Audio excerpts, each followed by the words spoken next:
Okay, hello students. सो हम लोगों ने लास्ट क्लास में टॉपिक कंप्लीट किया था, कौन सा? Bio control.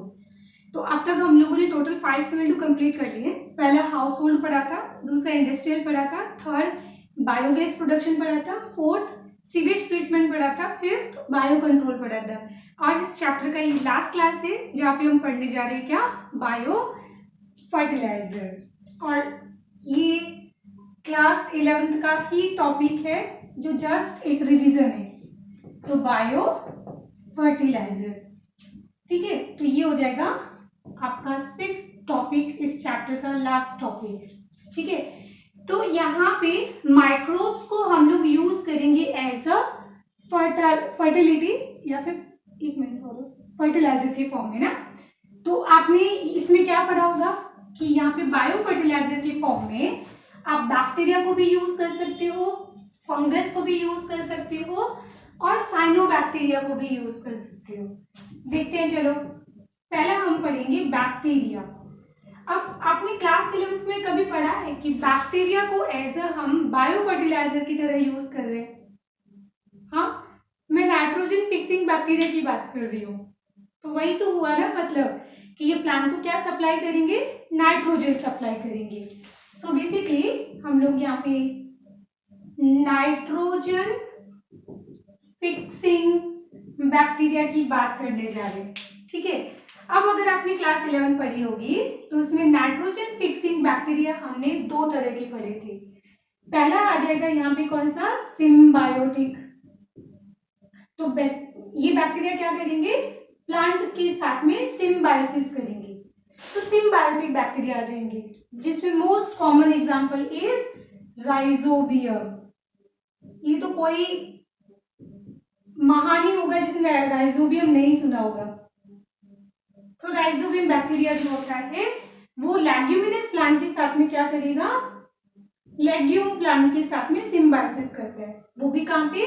लेग्यूम प्लांट्स की रूट के अंदर। एंड आपने तो पूरा टॉपिक ही पढ़ा था नाइट्रोजन फिक्सिंग, है ना। वहीं पे आपने एक और बैक्टीरिया पढ़ा होगा, फ्रेंकिया, ठीक है। देखो वैसे ये यहाँ पे सिलेबस में नहीं है बट मैं ऐसे ही बोल देती हूँ। एक आपने और पढ़ा होगा फ्रेंकिया, जो नाइट्रोजन फिक्सेशन करेगा नॉन लेग्यूमिनस प्लांट के अंदर। और वो नॉन लेग्यूमिनस प्लांट का एग्जांपल क्या था? एलनस, ALNUS, एलनस, ठीक है। दूसरा हम लोग यहाँ पे डिस्कस करेंगे symbiotic plant, sorry non symbiotic. तो ये नॉन सिम्बायोटिक बैक्टीरिया की एग्जांपल आप बता सकते हैं? हाँ, तो यहाँ पे मैं बहुत बड़ी सी लिस्ट बताने वाली हूँ और इसको कैसे याद करेंगे वो भी मैं बताऊंगी। तो इसमें आ जाएगा एजोटोबैक्टर। चलो आप इसको ऐसे याद रखना। कैसे ma'am? A, B, CKRR, ABBCKRR, इस तरीके से याद रखना। A for Azotobacter, A for Azospirillum, Azospirillum, ठीक है। B for Bacillus, B for Beijerinckia, Beijerinckia, B for Beijerinckia. C for Clostridium, Clostridium, Clostridium. K for Klebsiella, Klebsiella, Klebsiella. R for Rhodospirillum, Rhodospirillum. और एक होता है रोडोसुडोमोनास। तो आप एक काम करो, ये आपकी चॉइस है अगर आप याद करना चाहो तो, नहीं तो एक काम करना, इसमें जो एनसीईआरटी वाली जो एग्जांपल है ना वो आई थिंक एक ये वाला है एजोटोबैक्टर, ये आप याद कर लेना। बैसिलस आप याद कर लेना, ठीक है। तो ये दो भी आप याद करोगे तो चलेगा, ठीक है। और बाकी मैं आपको बोल रही हूँ चॉइस है आपकी, रोडोस्पाइरुलम और रोडोसुडोमोनास, रोडोस्पाइरुलम, रोडोसुडोमोनास, ठीक है। चलो, तो इस तरीके से खत्म हो जाएंगे कौन से, बैक्टीरिया का नाइट्रोजन फिक्सेशन। ठीक है, तो ये एग्जाम्पल कंप्लीट हो गए। तो ये बायो फर्टिलाइजर की तरह यूज होते हैं। ठीक है, अब इसके बाद हम पढ़ेंगे यहाँ पे फंजाई के बारे में। तो नेक्स्ट आ जाएगा यहाँ पे फंजाई। अब फंजाई कौन सी होती है जो बायो फर्टिलाइजर की फॉर्म में काम करती है, दैट इज माइकोराइजा। कौन होगा, माइकोराइजा।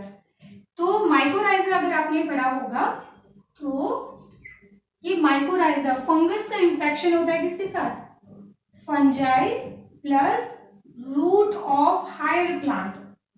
ठीक है, तो माइको मीन्स फंगस, राइजा मतलब रूट, तो रूट ऑफ हायर प्लांट। अब ये हायर प्लांट कौन होते हैं, ये जिम्नोस्पर्म भी हो सकता है और एंजियोस्पर्म भी हो सकता है। तो अगर आपने प्लांट किंगडम पढ़ा होगा तो उसमें आपने पाइनस का लाइफ साइकिल पढ़ा होगा, या तो नहीं तो सुन लीजिए। हमारे हिमाचल के अंदर यहाँ पे बहुत सारे पाइन ट्री है, और ये pine tree without fungal infection ये अपना लाइफ साइकिल कंप्लीट करने का सोच ही नहीं सकते। मतलब बिना फंगस के पाइनस का कोई एग्जिस्टेंस नहीं है। मतलब क्या हो गया, ये तो ऑब्लिगेट मतलब सिम्बायोसिस हो जाएगा, ऑब्लिगेट मतलब कंपल्सरी। ठीक है, तो ये हो जाएगा माइकोराइजा। तो इसमें देखो, आपने माइकोराइजा टू टाइप की पढ़ी होगी, एक्टोमाइकोराइजा और एक आपने पढ़ा होगा एंडोमाइकोराइजा। एंडोमाइकोराइजा या राइजी।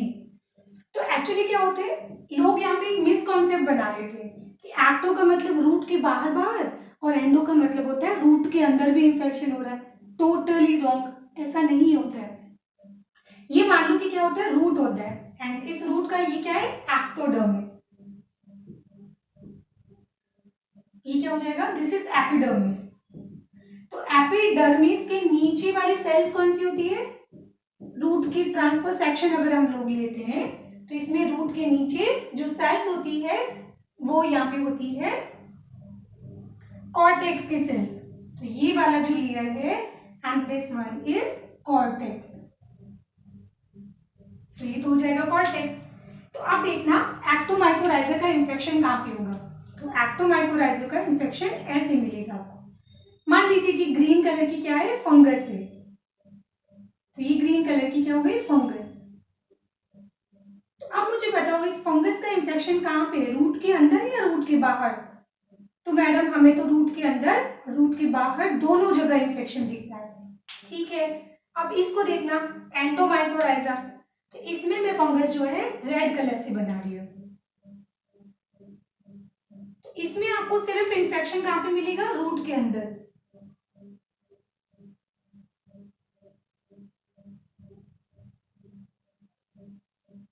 ये तो हम लोग बोलेंगे कि एक्चुअली ये रूट का मीनिंग नहीं है। यहाँ पे इसका मीनिंग होता है कि यहाँ पे इंफेक्शन जो होता है वो रूट की जो कॉर्टेक्स सेल्स है, कॉर्टेक्स सेल से बाहर है, ये एक्स्ट्रा सेलुलर इंफेक्शन है। बट यहाँ पे क्या हुआ, इन सेल्स को, कॉर्टेक्स के सेल्स को मैंने बड़ा करके बनाया है। तो आपने क्या देखा है कि ये है ना, ये माइकोराइजा जो है, ये फंगस जो है ये यहाँ तक कॉर्टेक्स की सेल्स के अंदर पेनिट्रेट हो गया। सो दैट्स वाई हम लोग इसको बोलेंगे एंडोमाइकोराइजा। तो यहाँ पे बताओ इंफेक्शन कैसा है, तो यहाँ पे हम बोलेंगे कि इंफेक्शन एक्स्ट्रा सेल्यूलर इंफेक्शन है, ओनली एक्स्ट्रा सेल्यूलर इंफेक्शन। मतलब ये भी सेल से बाहर और ये रूट के बाहर। ठीक है, बट रूट के बाहर ये काफी ज्यादा डेंसली ऐसे होता है। और यहाँ पे इंफेक्शन कैसे होगा, यहाँ पे एक्स्ट्रा सेल्यूलर भी होता है। देखो ये वाला जो माइसेलियम मैंने बनाया है ना, ये रूट के बाहर है, तो दिस इज एक्स्ट्रा सेल्यूलर भी होगा एंड प्लस यहाँ पे इंट्रा सेल्यूलर भी होगा। दोनों तरह का इंफेक्शन मिलता है, समझ आ गया आपको, तो दोनों तरह का इंफेक्शन मिलेगा। ठीक है, अब चलो एग्जाम्पल के बारे में बात करते हैं। तो मैं इसमें से इसको रब कर देती हूँ। मैं अगेन बोल रही बेटा कि जिन्होंने ये 11th क्लास में पढ़ा है ऑलरेडी ना, तो वो तो आप लोग एक बार देख लो इसको, बट जिन्होंने फिर भी नहीं डिस्कस किया है तो इसमें से जो एनसीईआरटी के अंदर जो एग्जाम्पल दिए हुए ना, बस वो ही डिस्कस करना आप लोग। ठीक है, चलिए, तो यहाँ पे मैं आपको एक्टोमाइकोराइजा और एंडोमाइकोराइजा में डिफरेंस पढ़ाने जा रही हूँ। तो ये भी क्लास 11 का ही टॉपिक है, मतलब आज की क्लास अगर मैं नहीं भी पढ़ाती ना तब भी चलता, क्योंकि क्लास 11 में पढ़ रखा होगा आपने। तो यहाँ पे देखो, यहाँ लिख रही हूँ मैं एक्टोमाइकोराइजा। एक्टो मीन्स सेल्स की बाहर, तो एक्टोमाइकोराइजा, और यहाँ पे लिख रही हूँ मैं एंडोमाइकोराइजा। एंडोमाइकोराइजा, ठीक है। ये डिफरेंस तो हमें समझ आ ही गया। अब इसके अलावा एक और डिफरेंस होता है, इसमें हम लोग प्लांट के बारे में बात करते हैं कि ये फंगस और रूट का इन्फेक्शन है ना, तो हम लोग देखेंगे इसके अंदर प्लांट्स कौन से होते हैं। तो यहाँ पे आपका प्लांट आएगा कौन सा, पाइनस। यहाँ पे आ जाएगा ओक प्लांट, एंड ओक तो आप लोग जानते हो ये एंजियोस्पर्म होता है, एंड पाइनस क्या होता है, जिम्नोस्पर्म होता है, ठीक है। और इधर आ जाएगा आपका कॉफी प्लांट, हाँ कॉफी, तो कॉफी इधर आ जाएगा। और एक एग्जाम्पल आ जाएगा इसमें ऑर्चिड। मैडम ये ऑर्चिड फिर आ गया, हाँ तो मैंने आपको बोला भी था कि ऑर्चिड की एक अच्छी सी लिस्ट बना लेना, अभी और आएगा ऑर्चिड, ठीक है। तो इस 12th क्लास में आपने ऑर्चिड कहाँ कहाँ पढ़ा है उसका बढ़िया से एक लिस्ट बनाओ, ठीक है। चलो, तो ये तो हो गए प्लांट। अब बात करते हैं फंगस के बारे में। तो अगर आपने क्लास 11th पढ़ी होगी तो 11th क्लास में आपने फंगस की 4 क्लासेस पढ़ी थी। कौन कौन सी, सॉरी ओवरऑल तो आपने 5 पढ़ी थी। Oomycetes, Zygomycetes, Ascomycetes, Basidiomycetes and Deuteromycetes. तो यहाँ पे मैं आपको सेकंड और फोर्थ की बात कर रही हूँ।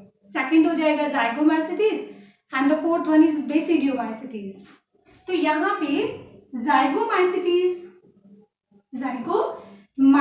के जो मेंबर होते हैं ना वो जनरली शो करते हैं एंडोमाइकोराइजा, और वहीं पे जो बेसिडियोमाइसिटीज है इसके मेंबर शो करते हैं एक्टोमाइकोराइजा, ठीक है। अब इसमें बेसिडियोमाइसिटीज में मैं एग्जांपल आपको पढ़ाती हूँ, एमेनीटा। कौन, एनीता, एमेनीता। तो एमेनीता बिलोंग करता है बेसिडियोमाइसिटीज से। और यहां से आ जाएगा example Glomus, and Glomus belong करता है जाइगोमाइसिटीज से। क्या मैडम हमको ये याद करना है, यस, क्योंकि एनसीईआरटी के अंदर लिखा हुआ है, ठीक है। चलो देखो, इतना दिमाग लगाने क्यों, याद करना है नहीं करना है, याद करके खत्म करो ना, फालतू दिमाग कहाँ लगाना, हाँ ठीक है। चलो, तो ये समझ आ गया। अब आप लोगों ने यहाँ पे क्या चीज नोटिस की है कि यहाँ पे जो इंफेक्शन है ना रूट के मतलब कॉर्टेक्स की सेल्स के अंदर हो रहा है। तो अगर मैं बना देती हूँ ये वाली कॉर्टेक्स की सेल्स, ठीक है, तो यहाँ पे फंगस का इंफेक्शन कॉर्टेक्स सेल्स के अंदर हो रहा है। तो ये इंफेक्शन कुछ ऐसा हो सकता है, या तो ये ऐसा हो सकता है, या मैं एक में डायग्राम बना रही हूँ,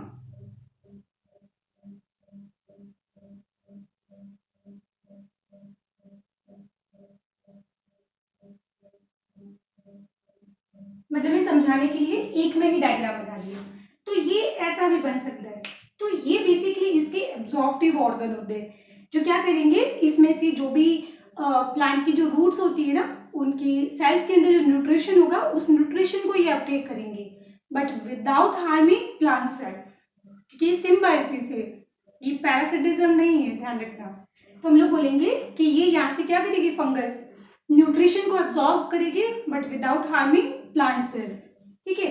तो अगर ये जो एब्जॉर्प्टिव ऑर्गन है या तो ये आपको फिंगर लाइक दिखाई दे रहे या फिर ये आपको वेसिकल लाइक दिखाई दे रहे, सो दैट्स व्हाई यहाँ पे हम इसको बोलते हैं वैम। अब ये VAM is very very important 12th class के अंदर, फिर एनसीईआरटी के अंदर लिखा हुआ है, एंड बोर्ड एग्जाम के अंदर इस पे 1 मार्क्स का डेफिनेशन आता है। तो वैम, वी फॉर वेसिक्यूलर, क्योंकि यहाँ पे शेप कैसा बन रहा है, वेसिक्यूलर, एंड ए फॉर आर्बेस्क्यूलर, आर्बेस्क्यूलर मतलब फिंगर लाइक, और ये क्या हो जाएगा, माइकोराइजा। तो इसका मतलब ये हुआ कि यहाँ पे एंडोमाइकोराइजा को हम लोग और क्या बोलते हैं, और यहाँ पे इसको हम वैम भी बोलते हैं। तो इसका फुल फॉर्म में लिख देती हूँ, वेसिक्यूलर आर बस, BUS बस, और CULAR, आर्बिस्कुलर माइकोराइजा, ठीक है, जो एक्चुअली क्या होता है, एंडोमाइकोराइजा होता है। इतना आपको समझ आ गया। अब मुझे एक चीज बताओ, चलो मानते हैं कि ये सिम्बायोसिस है, पर इसमें प्लांट को क्या प्रॉफिट है, फंगस को क्या प्रॉफिट है? चलो प्रॉफिट की बात करते हैं हम लोग, है ना। तो यहां मैं लिख देती हूँ फंजाई और यहां मैं लिख देती हूँ प्लांट। तो देखो प्लांट तो इसको सिंपली क्या प्रोवाइड करेगा, इसको शुगर प्रोवाइड करेगा, ठीक है, मतलब बेसिकली इसको न्यूट्रिएंट्स प्रोवाइड कर रहा है, और इसको शेल्टर प्रोवाइड करेगा, मतलब रहने के लिए, क्योंकि देखो ये रूट के अंदर अगर पेनिट्रेट हो गया तो उस कंडीशन में इसको बिल्कुल एक सेफ प्लेस मिल जाएगा यहाँ पे, तो ये इसको शेल्टर प्रोवाइड कर रहा है। इसके बदले में फंगस इसको बहुत कुछ गिफ्ट करेगी। अब वो क्या, तो फंगस जो है इसको क्या क्या चीज गिफ्ट करेगी?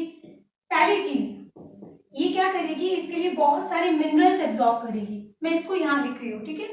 तो पहला क्या होगा, खूब सारी यहाँ से मिनरल्स को एब्जॉर्ब किया जाएगा, मिनरल एब्जॉर्ब किया जाएगा, जैसे example nitrogen, phosphorus, calcium, potassium और इवन वाटर भी एब्जॉर्ब करके देगा, किसको, यहाँ पे रूट्स को। वैसे इन रूट्स की खास बात बताऊं, इन रूट्स के ऊपर रूट हेयर होते ही नहीं है। और अगर आपने क्लास 11 पढ़ी होगी तो क्लास 11th में आपने देखा था कि रूट के ऊपर प्रेजेंट होते हैं रूट हेयर, जो बेसिकली एब्जॉर्प्शन का काम करते हैं। तो अगर सोचो रूट के ऊपर अगर रूट हेयर्स नहीं होंगे तो फिर एब्जॉर्प्शन कौन करेगा, तो ये फंगस, ठीक है। तो ये प्रोवाइड करेगा किसको, प्लांट्स को। दूसरा ये इसको सैलिनिटी के लिए, सैलिनिटी मतलब high salt concentration, salinity and drought के लिए भी क्या करेगा, रेजिस्टेंट बना देगा। ड्रॉट के लिए क्या बना देगा, रेजिस्टेंट। कैसे, अभी तो पढ़ा था कि ये वाटर एब्जॉर्ब करता है, तो ये ज्यादा से ज्यादा वाटर एब्जॉर्ब करने की कोशिश करेगा, तो उस कंडीशन में क्या हो जाएगा, ये ड्रॉट रेजिस्टेंट हो जाएगा। ये क्या हो जाएगा, ड्रॉट रेजिस्टेंट हो जाएगा। और इसके अलावा हम बोलेंगे कि ये एल्किलिटी, एल्कलाइन मतलब पीएच होती है ना, उससे भी इसको प्रोवाइड करता है। तो ये सारी चीजें हो गई किसके लिए, ये प्लांट्स, फंगस इसको प्रोवाइड करेगी और इसके रिस्पेक्ट में प्लांट इसको ये चीजें प्रोवाइड करेगा। तो ये सिंपली हमने पढ़ा है क्या, माइकोराइजा। तो माइकोराइजा क्या होता है, एक्टोमाइकोराइजा, एंडोमाइकोराइजा, और इसमें कौन फंगस होती है और कौन सा प्लांट होता है, ये हमने पढ़ लिया। और फिर इसके बाद हमने पढ़ा कि फंगस प्लांट को क्या गिफ्ट करेगा और प्लांट फंगस को क्या गिफ्ट करेगा, ठीक है। ये कंप्लीट हो गया। इसके बाद हम लास्ट पढ़ते हैं ब्लू ग्रीन एल्गी के बारे में।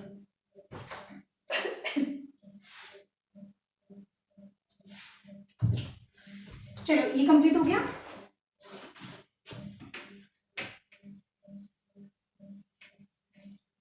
आप लोग देखो जिस सीक्वेंस से मैंने आपको पढ़ाया था ना, वैसे ही आप लिखना, पहले ये सारे लिखना, फिर ये सारे लिखना, और उसके बाद में ये टॉपिक लिखना।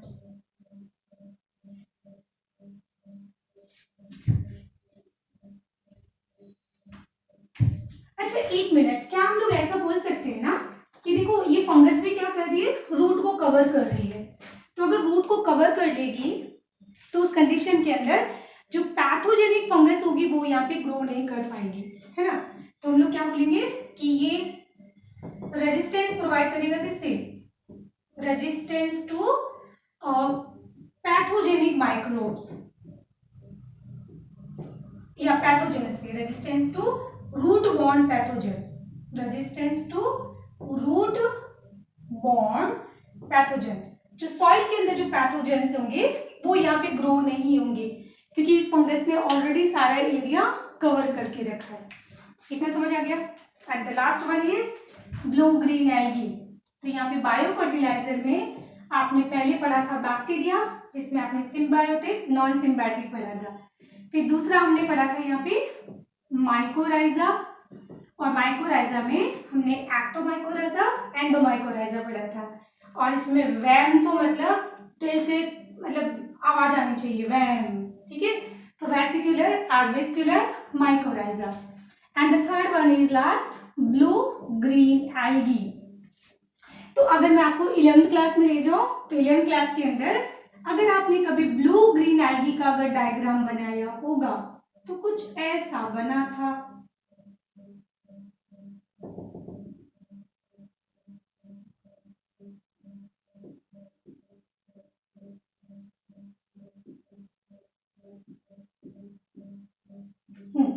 तो मान लीजिए कि ये कौन है, ब्लू ग्रीन एल्गी है। तो ब्लू ग्रीन एल्गी कैसी होती है, ब्लू और ग्रीन कलर की होती है। तो ये वाली जो सेल्स है जिनके पास क्लोरोफिल होता है, तो ये सेल तो कैसी होती है, फोटोसिंथेटिक सेल्स होती है, जो सिंपली क्या करेगा, जो सिंपली फोटोसिंथेसिस करती है। तो दिस इज फोटोसिंथेटिक सेल। हमें इनसे नहीं है मतलब, ये तो हो जाएगी फोटोसिंथेटिक सेल। अब इसके अंदर फोटोसिंथेटिक सेल्स को छोड़ के कुछ और सेल्स आपको दिखाई दे रही है, ये वाली, ठीक है। और ये सेल बाकी सेल से क्या है, डिफरेंट है। तो डिफरेंट है तो दैट्स व्हाई हम टर्म यूज करेंगे हेटेरो, ठीक है। Hetero means different. और इसके ऊपर आपको दिखाई दे रही है थिक वॉल। तो अगर बायोलॉजी में कोई भी थिक वॉल स्ट्रक्चर जो होता है ना, उसके लिए जनरली हम टर्म यूज करते हैं सिस्ट। तो ये वाली डिफरेंस है जिसके ऊपर है थिक वॉल, तो ये बन जाएगा हेटेरोसिस्ट सेल, ठीक है। ये सेल हमारे लिए यहाँ पे इंपॉर्टेंट है। क्यों मैम, क्योंकि इन हेटेरोसिस्ट सेल्स के अंदर यहाँ पे प्रेजेंट होता है नाइट्रोजिनेज एंजाइम। नाइट्रोजिनेज एंजाइम यहाँ पे प्रेजेंट होता है। और नाइट्रोजिनेज एंजाइम क्या करेगा, नाइट्रोजन फिक्सेशन करेगा, तो उससे सॉइल की फर्टिलिटी इंक्रीज होगी, ठीक है। अच्छा, एक यहाँ पे मैंने क्या बोला है कि ये सेल कैसी है, थिक वॉल है। अब ऐसा थिक वॉल क्यों है, क्योंकि एक्चुअली थिक वॉल होने से ये ऑक्सीजन गैस इसमें एंटर नहीं हो पाएगी। क्यों, क्योंकि O2 जो होता है वो इस नाइट्रोजिनेज एंजाइम का इनिबिटर होता है ना। तो इन सेल्स के अंदर कौन, नाइट्रोजिनेज। नाइट्रोजिनेज के लिए पोइजन टॉक्सिन कौन, ऑक्सीजन गैस। तो नाइट्रोजन गैस अंदर नहीं आने चाहिए, तो इसलिए क्या होता है, ये थिक वॉल, ठीक है। तो ये ऑक्सीजन के लिए क्या हो जाएगा, इम्परमिएबल। क्या हो जाएगा, इम्परमिएबल। तो हम लोग बोलेंगे क्या कि जो ऑक्सीजन होती है दिस इज इनिबिटर। ये साइन किसका होता है, इनिबिटर का। Inhibitor of nitrogenase enzyme, nitrogenase enzyme. So that's why यहाँ पे हम बोलेंगे कि ये सेल कैसी होती है, थिक वॉल होती है। तो क्या मैम इन सेल्स के अंदर जो मोड ऑफ रेस्पिरेशन होगा वो एरोबिक होगा या एनारोबिक, तो कॉमन सेंस की बात है, ये सेल्स भी क्या करेगी, एनारोबिक रेस्पिरेशन करेगी। तो बाकी सेल्स के अंदर क्या हो रहा है, एरोबिक रेस्पिरेशन, बट सिर्फ हेटेरोसिस सेल्स के अंदर क्या होगा, एनारोबिक रेस्पिरेशन होगा, ठीक है। तो यहाँ पे मैं कुछ ब्लू ग्रीन एल्गी के एग्जांपल लिखने वाली हूँ, दैट इज किसके बिना, एना के बिना, एना बिना, एना बिना, ठीक है, किसके बिना, एना के बिना। अब एना बिना जो है यहाँ पे सिम्बायोसिस कर सकती है किसके साथ, एक तो आपने पढ़ा होगा साइकस के साथ। तो साइकस की जो रूट होती है ना उसके साथ ये सिम्बायोसिस करता है। तो यहाँ पे हमने 11th क्लास में पढ़ा होगा कोरेलॉइड रूट। आप कोरेलॉइड रूट जिनको नहीं समझ आया तो गूगल कीजिए, ठीक है, इमेज देखो फटाफट। ये होता है साइकस। इसके अलावा एनाबिना एजोला के साथ भी सिम्बायोसिस करता है। फिर क्लास 11th में आ जाते हैं तो एजोला यहाँ पे होता है smallest pteridophyta, smallest pteridophyta. And pteridophyta मतलब मैं बात कर रही हूँ फर्न के बारे में। और ये भी कैसी होती है, एक्वेटिक फॉर्म, पानी में ग्रो करती है। तो ये क्या करेगा, एनाबिना की लीफ के साथ में सिम्बायोसिस करेगा। और ये मैं लिख देती हूँ in rice field, in rice field. तो मतलब क्या हुआ कि जब हम लोग क्या करते हैं, राइस जब ग्रो करते हैं तो आपने क्या देखा है कि हम लोग फील्ड के अंदर बहुत सारा पानी भर देते हैं, ठीक है। अब बहुत सारा पानी भर दिया तो उस कंडीशन के अंदर ये जो एक्वेटिक फर्न होती है जिसका नाम है एजोला, ये राइस के साथ साथ ग्रो करना शुरू कर देती है। पर मैडम ये तो राइस के साथ साथ अगर ये एडिशनल प्लांट ग्रो होगा, ये तो वीड हो गया ना। हाँ जी, तो राइस फील्ड के अंदर क्या होता है, एज अ वीड प्लांट की तरह ग्रो होगा, बट फार्मर इसको नहीं हटाता है। मीन्स इस अनवांटेड प्लांट को फार्मर रिमूव नहीं करेगा। क्यों? क्योंकि फार्मर को पता है राइस के साथ साथ जब एजोला ग्रो होगा, तो जब एजोला आएगा तो कौन आएगी, एनाबिना आएगी, और एनाबिना यहाँ पे करेगा नाइट्रोजन फिक्सेशन, तो वो नाइट्रोजन एनाबिना को भी मिलेगा, फिर एजोला को भी मिलेगा, और बाकी बचा हुआ नाइट्रोजन राइस फील्ड को भी मिलेगा। तो फार्मर ध्यान रखना, इस एजोला को रिमूव नहीं करता है, ठीक है। तो ये अनवांटेड फॉर्न ग्रो हो जाती है कहाँ पे, राइस फील्ड के अंदर। चलो, तो एक एनाबिना हो जाएगा। इसके अलावा नेक्स्ट आ जाएगा नॉस्टॉक। तो नॉस्टॉक जो होता है वो सिम्बायोटिक भी हो सकता है और नॉन सिम्बायोटिक भी हो सकता है, ठीक है। और यहाँ मैं इसका कोई सिम्बायोटिक तरीका आपको नहीं पढ़ा रही। एक मैं आपको वेरी वेरी इंपॉर्टेंट पढ़ाऊंगी, that is the Aulosira. Aulosira rice field के अंदर 50% नाइट्रोजन ये प्रोवाइड करता है ओलोसीरा। ये है क्या, ब्लू ग्रीन एल्गी। अब ब्लू ग्रीन एल्गी लगती कहाँ पे, फ्रेश वाटर के अंदर। तो जो राइस का जो फील्ड में जब हम लोग खूब सारा पानी भर देते हैं ना, तो वो पानी कौन सा होता है, फ्रेश वाटर होता है। तो उस फ्रेश वाटर में यहाँ पे बहुत सारी ये ब्लू ग्रीन एल्गी ग्रो हो जाती है, बट फार्मर अगेन उसको रिमूव नहीं करेगा।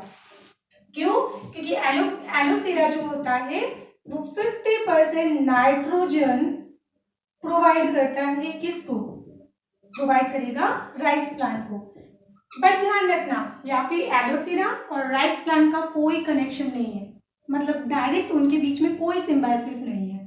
तो राइस फील्ड को ये ध्यान रखना कि मैक्सिमम जो होता है वो कौन प्रोवाइड करता है, ओलोसीरा। बाकी इसके अलावा सिलेंड्रोस्पर्मम भी होते हैं जो शुगर केन और मेज फील्ड में भी होता है, बट मैं आपको नहीं पढ़ाऊंगी, ठीक है। अच्छा, एक लास्ट चीज देखो इधर कि ब्लू ग्रीन एल्गी जो है चाहे सिम्बायोसिस करे या नहीं करे, वो नाइट्रोजन फिक्सेशन तो करेगी ही करेगी, है ना। तो क्या मैं यहाँ पे ऑल ब्लू ग्रीन एल्गी को नाइट्रोजन फिक्सिंग माइक्रोब बोल सकती हूँ? जी हाँ, ठीक है। तो आज की क्लास बहुत छोटी सी क्लास थी, ठीक है। कभी क्लास बड़ी हो जाती है तो सिंपल है, कभी खुशी कभी गम, ठीक है। तो आज में हमने सिर्फ क्या पढ़ा है, बायो फर्टिलाइजर, जिसमें हमने बैक्टीरिया पढ़ा है, माइकोराइजा पढ़ा है, ब्लू ग्रीन एल्गी पढ़ा है। तो जिन्होंने क्लास 11th में इन सब टॉपिक को पढ़ रखा था तो उनके लिए तो कुछ भी नया नहीं था, ठीक है। बाकी कोई प्रॉब्लम नहीं, याद कर लो इनको फटाफट, ठीक है। तो आज के लिए टाटा बाय बाय एंड जय हिंद। मुबारक हो, ये चैप्टर खत्म हो गया है। अब अगला चैप्टर हम लोग शुरू करेंगे इम्यून सिस्टम। चलो बाय बाय।